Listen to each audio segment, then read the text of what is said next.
of SoCalTech.com. I founded and I'm the editor and publisher of the site. For those of you who haven't heard of SoCal Tech, we have an online site that tracks everything that's going on here in Southern California, from Santa Barbara to San Diego, about who's getting funded, M&A, all the IPOs, a lot of interviews with entrepreneurs. So we follow the industry pretty closely.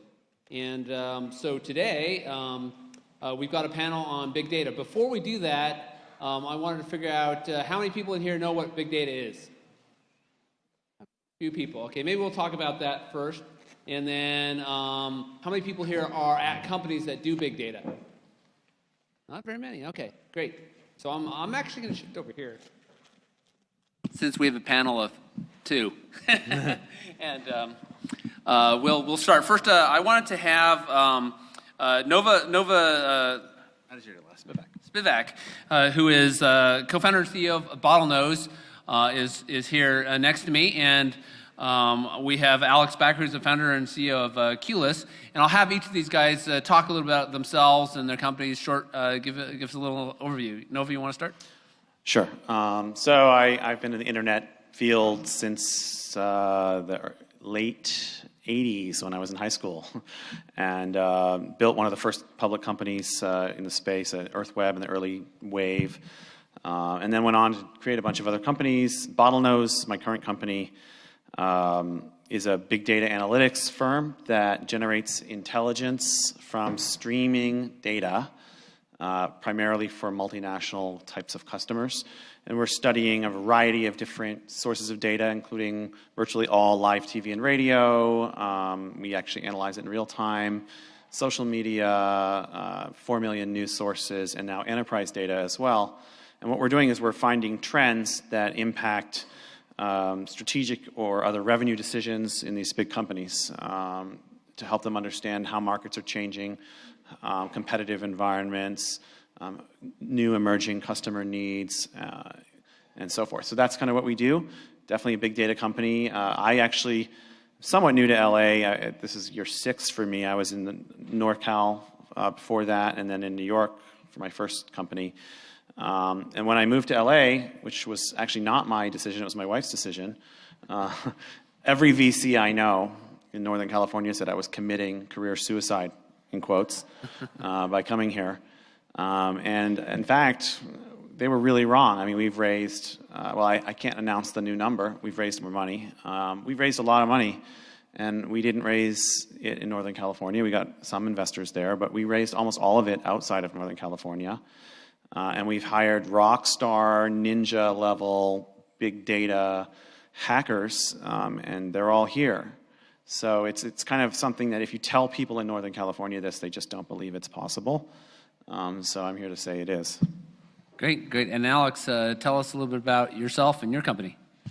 So I'm Alex Becker, and a few years ago I was standing in line at a Southern California theme park, and I told myself there had to be a better way than standing behind people's butts and spending all that time that we could have spent loving, inventing, creating, doing stuff. And so now 50 million people use our software to avoid waiting in line anywhere, from DMVs to retail stores, urgent cares, universities, restaurants, any place where people wait.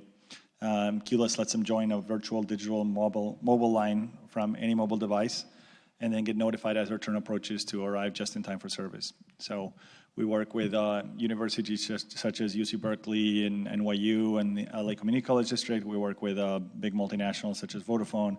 We work with the DMVs of states like Texas, Nevada, Michigan, New Jersey, Kansas, and with all sorts of other institutions on 5 continents now. Great. So since we have a lot of audience members who may not know exactly what big data is and all that, why don't we give them a little education? Either you guys talk about why big data is important and what big data means to you guys in terms of what are you guys doing? Well, I think big data is just a new word for something that's been going on for a long time. Databases are not new. Large collections of documents aren't new, but data has changed a lot.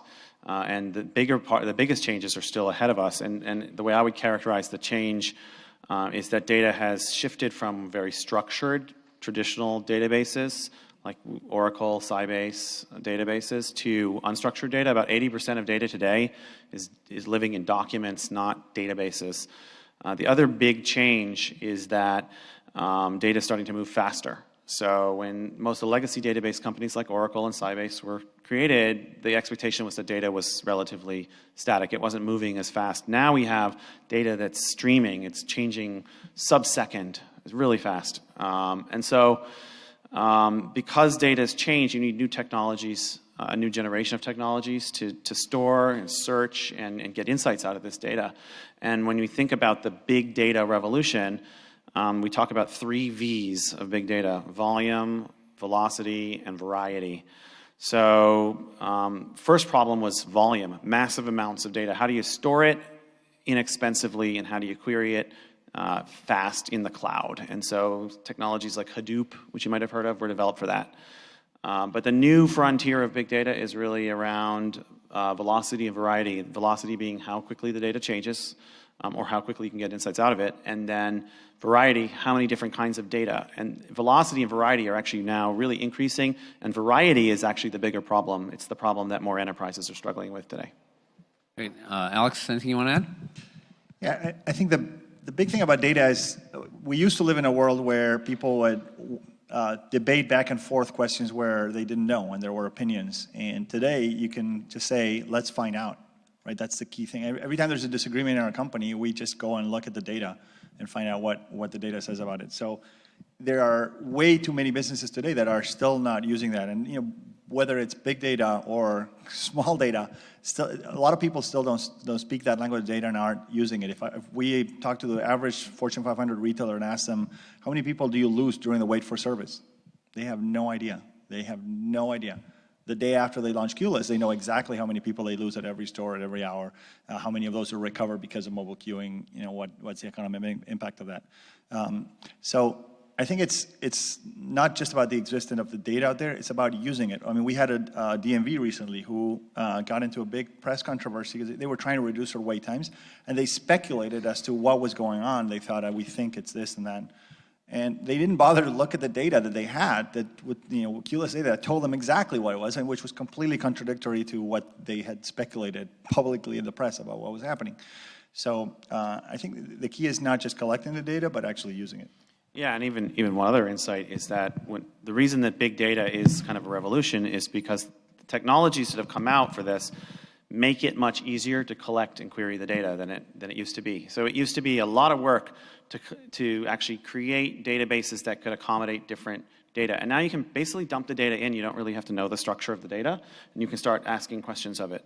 This means that enterprises can start getting insights that before were just too expensive to get. And so they can start leveraging massive amounts of data, unstructured data and structured data, to ask questions without a lot of IT in the middle. And that sort of changes the game and makes all this data accessible and usable when before it wasn't. And talk about changing the game. I call QList Analytics McKinsey in a box because a long time ago when I spent some time at McKinsey, you'd spend a lot of money paying very well-paid people to go and look at what is the location that does things best, do differently from the locations that do it worse, and then you benchmark to that and get every other location to do that. Well, today you can log into your analytics console in QList and see, well, this one is, has half the transaction time than all the others. So these are the people you have to train. These are the guys we have to use as trainers, and here's how it's evolving in real time. Great. So both of you guys are developing products that use big data very closely.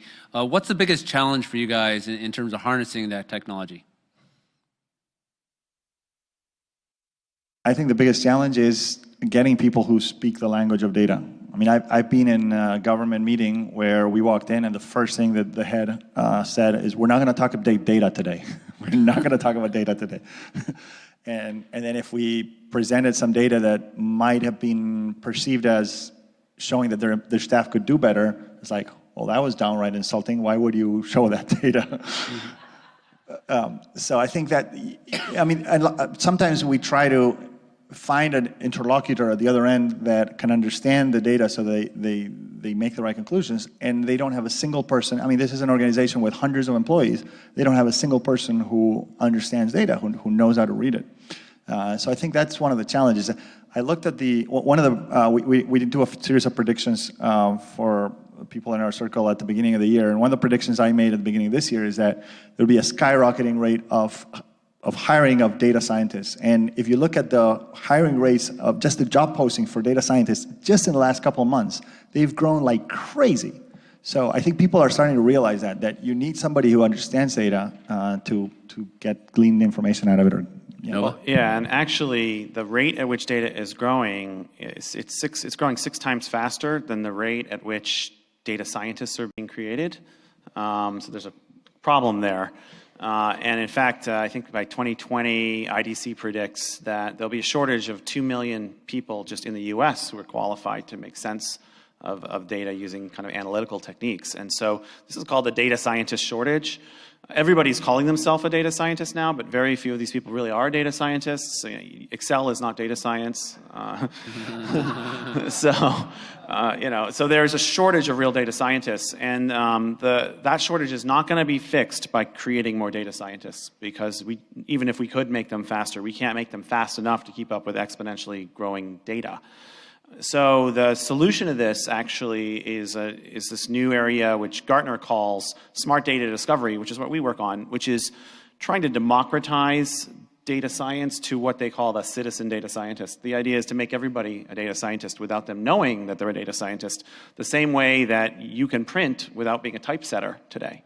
And so data science is still a bit of a priesthood right now, but it's going to rapidly change in the next decade or two. It's going to be baked into the tools you use to do things rather than being a separate tool. Great. Now, both of you guys are, very active in the big data area, both, with your companies as well as, understanding the area. What are the big areas you think people ought to watch about big data? I mean, with an audience here who, just starting to understand big data is a big thing and how it all works, what areas do you think they ought to be looking at and understanding maybe there's some big potential in the future? So I'm going to answer this with 2 stories from today and yesterday. So yesterday I had a lunch meeting with one of our advisors, Ivan Markman from Market Share Partners, and we met downtown. The restaurant that we had made a reservation at happened to be closed despite the reservation. So I took out Yelp and found a great regular restaurant there and tried to walk there. Well, it turns out I walked the opposite direction from what, the orientation of it. It takes a while for the phone to realize, what's north, what's south, and we walked in the opposite direction. And so we ended up in the wrong place.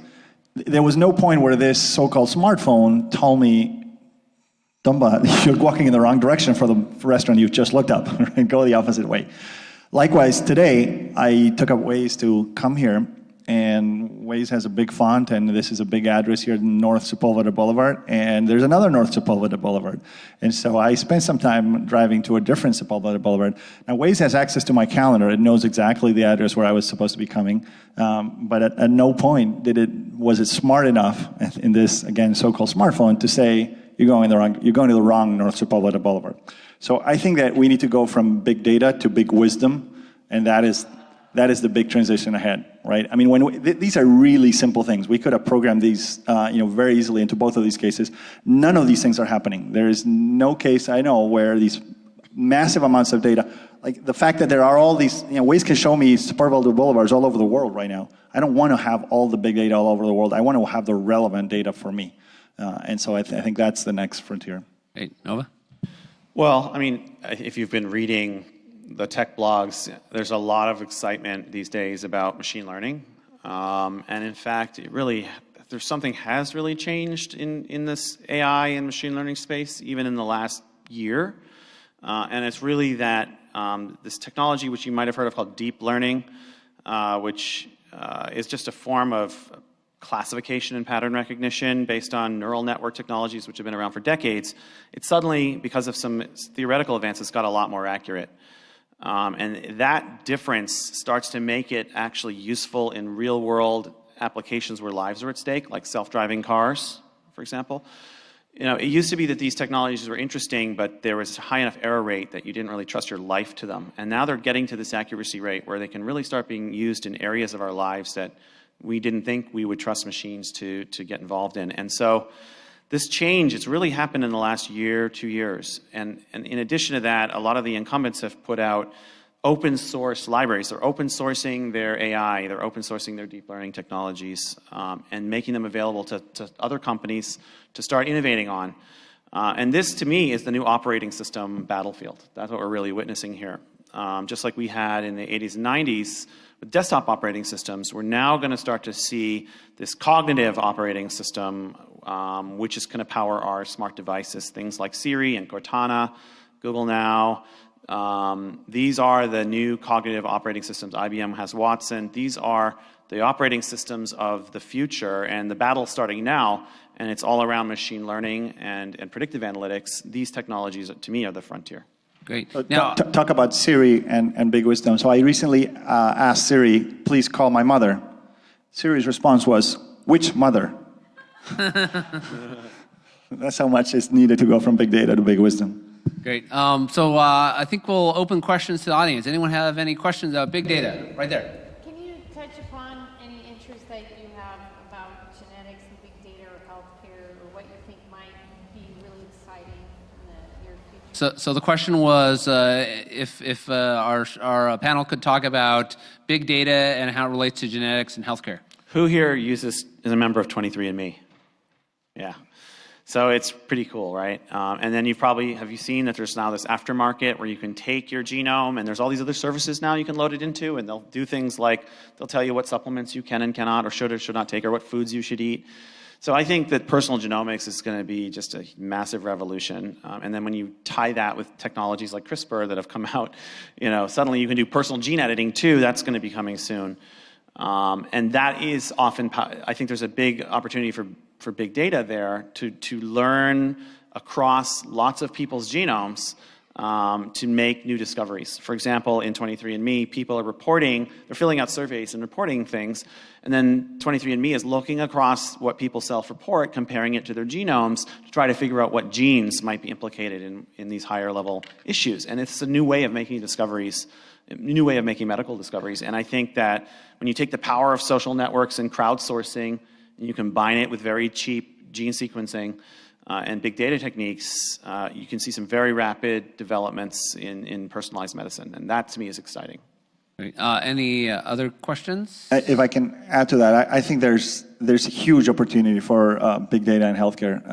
If I can illustrate it with another story, I had an allergy in my hand a few years ago, and a zillion dermatologists never figured out what to do. And then one day I was studying at Caltech at the time, and I walk into the Red Door Cafe, and the barista looks at me and says, "Oh, I used to have that. It's the soap.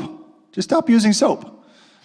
Sure enough, went from solid soap to liquid soap, and that went away. And that was big data at work, right? That was, I find the one guy, out of the 7 billion out there who had the same problem, and so he knew exactly what to do. And none of the dermatologists that I had seen that. Medicine today is not using data almost at all. It's embarrassing. I mean, dermatology, orthopedic, there's certain disciplines where it's almost like witchcraft. They really don't know what they're doing. And yet the data is out there because there are 7 billion experiments alive today, of which a few have had exactly what you've had and have figured out something. Some of those are like ages-old cures. And so the opportunity to match and have, to your point about citizen data analysis, right, to have citizen healthcare and find the person who just happened to have the perfect solution because they've had the same problem as you did, that's a huge opportunity. And the opportunity to apply algorithms to look at the data. I mean, an organization like Kaiser Permanente, which has millions of medical records, to be able to look across that and conclude what are the best working treatments and which ones not to use and so on. There's a huge opportunity there that I find very exciting. Great. Christian, right there. So you guys mentioned how technology that is evolving cheaper and faster to big data, obviously coming down. It has sort of been a trend for a while. So you're mentioning the opportunities there's other constraints or variables that can stop, like the example you gave of and so querying type of why hasn't it happened yet? Apart from some more leverage of big data, when the technology is available and sort of path forward is just choosing the way. So what's the slowest evolving industry in the world? The government. It's the government. We use the same Congress that we've used. We have the same filibuster mechanism from hundreds of years ago. The voting, is the same way. There are lots of innovations that have never made it there, and that's restricting the use of data. Privacy concerns restrict the use of data to move forward. So I think that is one of the big barriers forward. But sometimes there's a lack of progress even when that constraint is not there. I mean, you look at Google and the amount of money they have and the amazing people they've hired and the data they have. So they have money, great people, and data, and yet you ask Google a question and it still doesn't give you an answer. It just points you to a URL to a piece of text. You have to wonder how come they're not making more progress. Well, I mean, I think there's a couple different, there's some past barriers and then there's some coming barriers. So I think the past barrier was that machines have just not been very good at understanding data on their own. So, I spent 10 years on an ill-fated thing called the semantic web, which was supposed to solve that, but it didn't because it didn't get adopted. It was supposed to make it easy for machines to understand data. Instead of that approach was a more brute force approach of natural language and processing and AI, which is now starting to actually happen. But that barrier of machines not really understanding the data without humans explaining the structure of the data to them has prevented a lot of this data from really being useful. And that's going to change, I think, in the next decade, as not only can machines understand unstructured data, but they'll also be able to understand structured data and to figure out what the fields actually mean and be able to map them together when they have different names. That's going to happen statistically. And so we're getting there. I think that's going to be game-changing. But there's a countervailing force, which is that Moore's law seems to be kind of possibly coming to an end. And that was the exponential decrease in the cost of storage and computing. And we see that might be leveling off unless there's a breakthrough. And so the progress that has been made that's sort of enabled a huge leaps in big data over the last 2 decades, it may be slowly coming to an end in the next decade or two. And unless we have a revolution in either quantum computing or something else that gets us past the barriers of heat in semiconductors, which is a problem today. Great. So thank you, everyone, and hopefully you learned a little bit about big data. If you can give a hand to these guys for sharing their knowledge, and thank you for having us. Thanks.